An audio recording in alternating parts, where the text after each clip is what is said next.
What's going on, everyone? So, now that the Lakers officially have Luka long term, begs the question of Austin Reaves, right?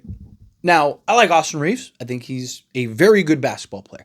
I don't think he's the super duper star, greatest player to ever grace the basketball court like some people like to elevate him to, right?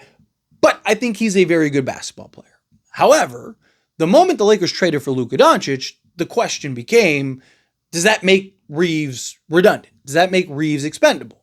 And look, there were moments where Austin Reaves looked great alongside Luka and LeBron.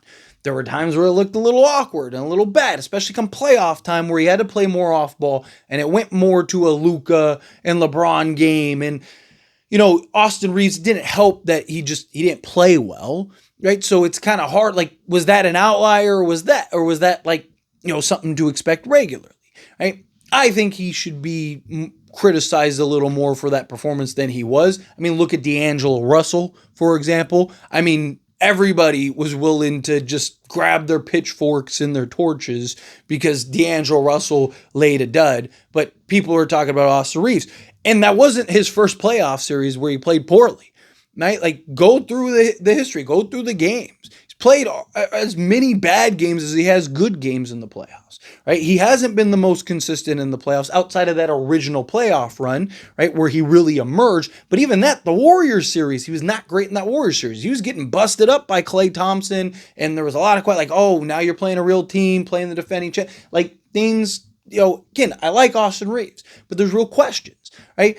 I believe that he's best bringing off the bench, right? I think the best way to maximize him is in a bench role. Now, that doesn't necessarily mean that you have to end the games the same way that you start. Like, there's no rule that says, hey, whoever your starting five is, that's your closing five, right? If it was me and up to me, I would go with something like a Luka Doncic, a Marcus Smart, a Jared Vanderbilt, LeBron James, and a DeAndre Ayton, right? Why?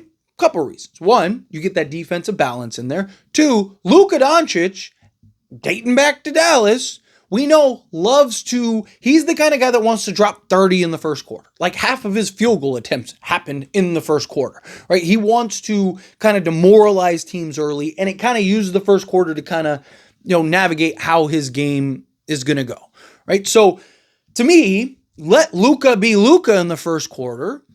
Get the defense and versatility alongside him, right?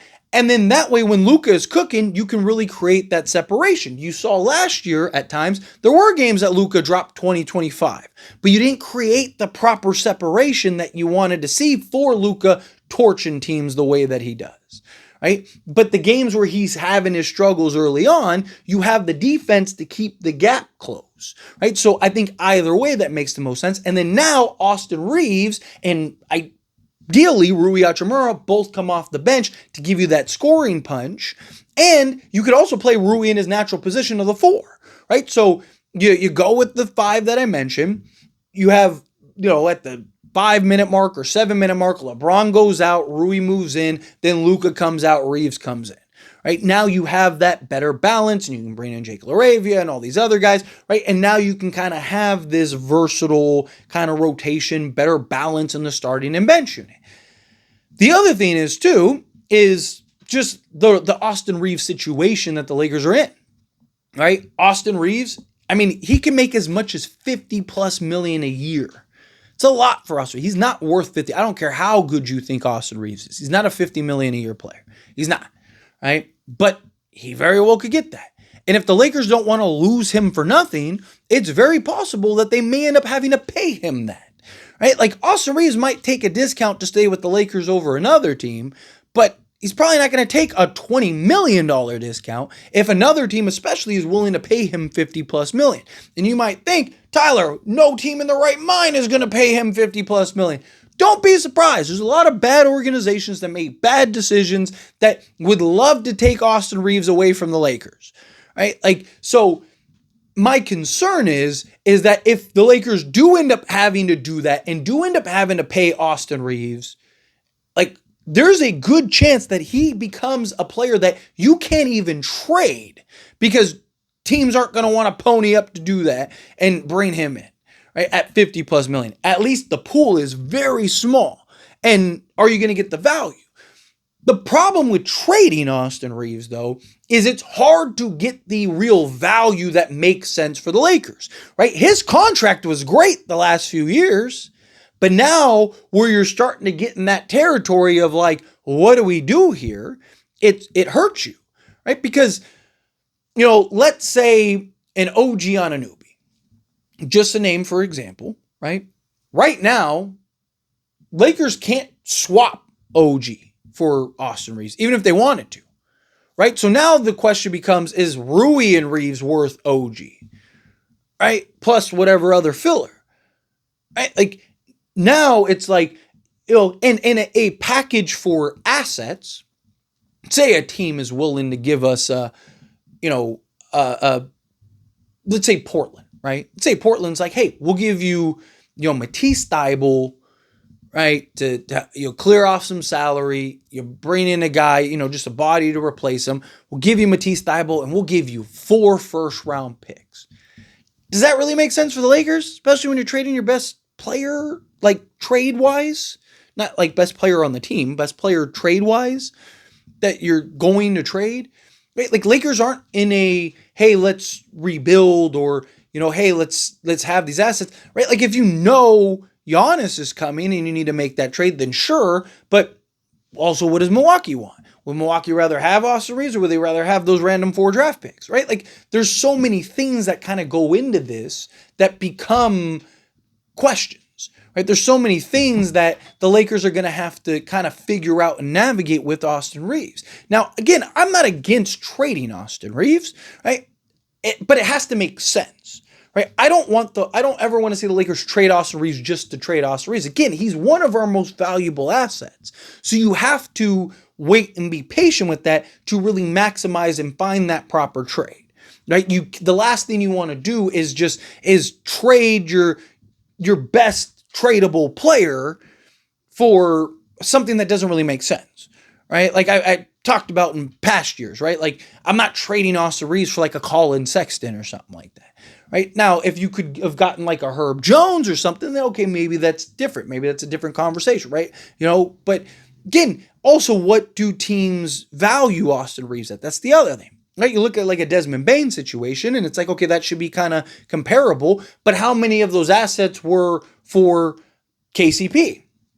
Right? Like again, KCP, another guy, you can't just swap KCP, right? Like Memphis could be like, hey, we'll give you KCP and 3 firsts, right? Like we'll give you the Desmond Bane package, right?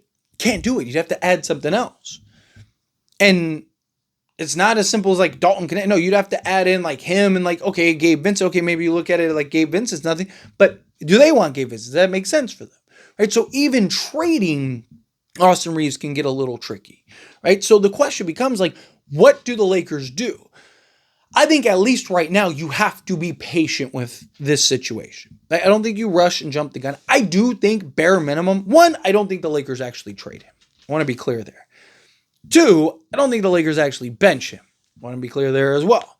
3, I think worst case scenario, you'll be able to sign and trade him, right? Because he's not going to want to go to a bad team.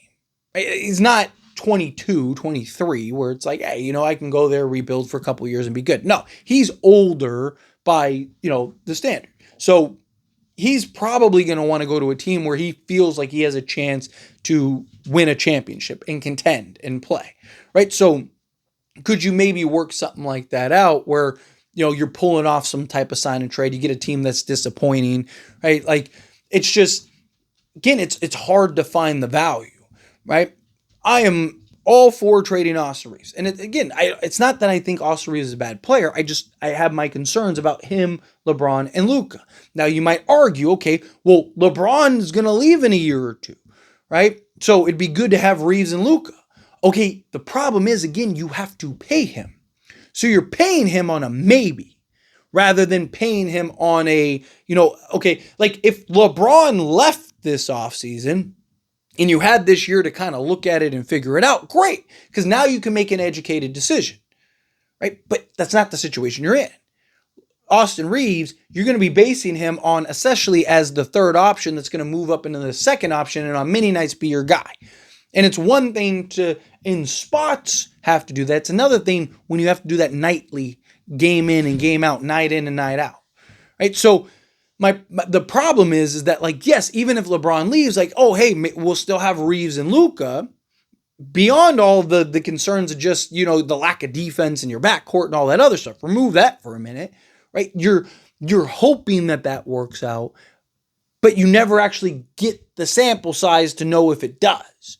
You're basing it on other, like, situations. Yeah, there's going to be stats and numbers alike, and there's going to be minutes and stuff where Luka and Reaves play without LeBron, and you're going to be trying to base it off of that. But that's not like, 5 minutes a game here and there is not the same thing as 30 minutes a night, right? Where it's just those two, and those two have to handle the workload. But anyway, as always, this is a discussion. Pass a question on you. Let me know your thoughts and opinions down in the comments. That being said, if you haven't liked this video, hit that like button. Helps me out. So we enjoy these types of videos, and I truly appreciate it. Not subscribe channel, hit that subscribe button, turn on the bell notifications. Appreciate y'all. See you in the next one.